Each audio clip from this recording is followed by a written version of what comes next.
Welcome to Room 101 at Harrigan Compound West. It's story time. This week I'm trying Kramer's Father Dempsey. It's an English pipe tobacco that got a lot of play in the online forums not too long ago. And it caught my interest. It's the kind of thing that I usually like. So when I was able to get free shipping on an order, I tossed an ounce in, which is kind of how I try new things, right? I make that free shipping. I grab 3 or 4 ounces of things that sound interesting that I've never looked at. And well, so it was that Father Dempsey joined us here at the house. And when I first got it, I gave it a shot, and it was unimpressive, to say the least. So I'm back to it now 4 or 5 months later, and we'll see. Often these things turn around pretty significantly. I have no idea whether this one will or not, but we'll all find out together. In the meantime, I'll tell you the story about how I was diagnosed with diabetes, which is a lot funnier than you think it might be right now. I was living in this terrible town in northern New York called Oswego, and I was teaching at an even worse college, SUNY Oswego, right on the banks of Lake Ontario. And for any of you who have lived on the banks of one of the Great Lakes, you know that you get lake effect snow. And boy, did we ever. We got 16 feet or so the year that I was up that way. And all of our neighbors remarked at how light the winter had been. So there it was. We're just in this terrible place, in a terrible school, with a terrible winter. And don't you know, we had a wood burning stove. And I was bringing all the wood in and out, what have you. And I got a little bit of a splinter in my thumb. And that splinter caused an infection which was so grievous by the time it was over that I damn near lost my thumb. But I'm getting ahead of myself here. What ended up happening is a little tiny bit of wood underneath my skin on my right thumb. And it started to hurt. And you see the redness developed. And before you know it, the thumb was swollen. And before you know it, the thumb was so swollen and so painful that I couldn't tie my tie, I couldn't button my shirt, I couldn't adjust my belt. It was actually really painful. And every day, like the idiot I am, I would think to myself, well, surely it will be better by tomorrow. And those of you who have any experience whatsoever with infections know that they kind of only go in the one direction. So I was at a dinner with the other people in my department, and they put the food in front of me. I picked up the knife and the fork, and it was too painful even for me to move the knife. Sensing my despair, a very kind, the only nice human being that I came into contact with at SUNY Oswego, a woman named Lori Clemmo. Lori, I hope you're out there, and I hope you're having a great life. She took my plate away and cut my food for me and put it back. When I looked at her, as if to say, why did you do that? She said, don't worry about it. Okay, I won't worry about it. But that was where push kind of came to shove. And I made an appointment with a local MD to go in and get this looked at. And he got out a piece of paper and he starts writing on it. And he said, okay, I want you to go to the hospital. I want you to see this guy in the emergency room. I said, look, man, it's an infection. Give me some antibiotics. And he said, yep, we could do it your way, in which case we will have to cut that thumb off next week. I said, all right, so the emergency room, you say. And he said, yeah. So even driving was a bit of a chore. I couldn't shift the gears. I couldn't use 2 hands on the wheel. Anyway, I get out to the hospital, and I walk in, and I check in the way you do. And the doctor comes, and he says, all right, follow me. And I went with him, and he said, so what's wrong? And I held up my thumb, and he went, oh, my God. And I thought, okay, this is a pattern that I'm not really enjoying right now. And he looked at it, and he said, you have diabetes. I said, no, pay attention now. I've got this infection. And he said, yeah, sure, you have diabetes. And he agreed that we would take it up after we addressed the thumb. And he said, okay, come with me again. We went into another room, and he sat me down in a chair that had that flap as a desk that most of us went with in high school or in college.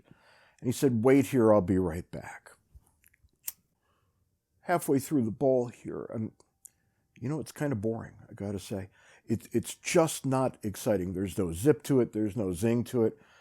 Nonetheless, we'll keep going, because oftentimes when this happens, that last third of the bowl turns out to be quite stellar. I don't sense that that's going to happen here, but we'll find out together. Anyway, the doctor had me sitting in this chair. He left and came back into the room with a white towel rolled up underneath his arm and two gigantic human beings. Corn-fed white boys from somewhere around New York. And they were just huge, probably 6'4", 6'5", 275 if they weighed a pound. And I looked up and I said, well, are you boys here to hold me down? And they looked at each other and then looked back at me and said, oh, yeah. And I thought, oh, I waited too long to get this looked at, I fear.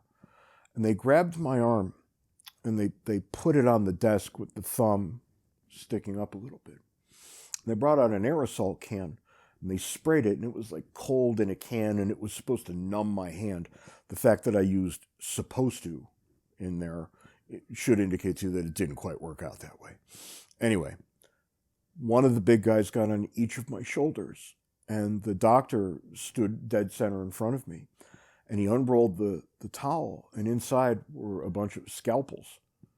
And I thought, wow, this isn't going to be great at all. And I have to begin by saying, look, the infection was so painful that I could barely deal with it. It was that bad. And the thought of getting it cut into was unfathomable. So the doctor takes out the scalpel. The guys really bear down on me, and he sticks it right in to the very beginning of the infected portion and drags it all the way through. And it was at that moment that I realized the phrase blinded with pain was actually a literal phrase. My entire field of vision went dark. I saw nothing. The pain was so bad I couldn't really even comprehend anything. And don't you know, by the time I could see again, everybody was all over the place. Apparently I had quite the struggle with the large men and with the doctor too. And they were all a little nervous about the violent reaction that they had gotten from me. And they said, okay, it's over. What you need to do now, and he put a plastic cup on the desk. He said, I need you to squeeze it into the cup. Squeeze the infection out. And I looked at him, I said, will there be leeches after this? I mean, this is barbaric. He said, just do it. And I did, and it was an adventure in pain. But by the time I was done, my thumb had shrunk rather significantly.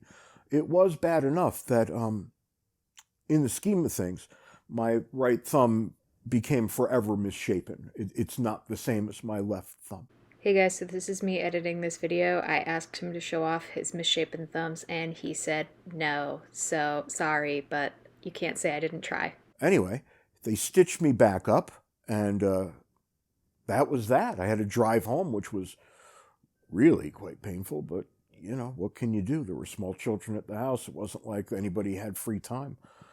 And I got home, and I laid down, and I think I slept for about 4 days, something like this. Was so painful. And anyway, I finally got back into the swing of things and went back to the doctor as I was supposed to. And I walked in, and he said, okay, here's your blood work. Congratulations, you have diabetes. And I said, great. And it wasn't just diabetes, right? I got the middle-aged white guy trifecta. So it was type 2 diabetes, high cholesterol, high blood pressure. Welcome to middle age. So we started going after all of those things. But honestly, this is really just about a guy sticking a big giant knife into my infected thumb. It hurt so badly that even now I can barely comprehend the pain. So what about Father Dempsey? At the end, really not great. I'm going to give this one a C, maybe even a C-. Not my cup of tea. If you want an English tobacco, there are scores of choices better than this.